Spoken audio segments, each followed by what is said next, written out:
Hello friends, good morning. আশা করি সবাই ভালো আছেন, আমিও ভালো আছি। আজকে রোববার, একটু দেরি করে উঠি, কিন্তু আজ বেশি দেরি হয়ে গেল। আর টিফিন করার সময় হবে না, অনেক কাপড় কাছাকাছি আছে। অল্প করে মাংস নিয়ে এলাম। এবারে মশলাটাকে তৈরি করতে হবে। মাংসটা একটা ম্যারিনেট করে নিলাম, আলুটা ভেজে নিই। লাল লাল করে আলুটা ভেজে নিতে হবে। এটা গোটা জিরা, পেঁয়াজ কুচি, আদা রসুন পেস্ট এবং টমেটো পেস্ট দিয়ে ভালো করে মশলাটাকে ফ্রাই করে নিতে হবে। মশলাটা ফ্রাই করছি, এবারে ধীরে ধীরে ফ্রাইও হয়ে এসছে। এবার ওই মাংসটা আর আলু দুটো সব একসঙ্গে কড়াই ঢেলে এটাকে একটু মিক্স করে দেবো। মিক্স করে দিয়ে ঢাকা দিয়ে রেখে দিই। এবারে 10-15 মিনিট রাখতে হবে। 10 মিনিটের পরে ঢাকনা খুলবেন, যখন মাংসটা ড্রাই হয়ে যাবে তারপর ঢাকনা দিয়ে এটাকে রেডি করে দেবেন।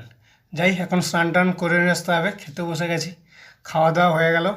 আজকে আমার এই রেসিপিটা যদি আপনাদের ভালো লেগে থাকে তাহলে একটু কমেন্টসে জানাবেন, আর সবার শেষে লাইক অ্যান্ড শেয়ার করে দেবেন। এটা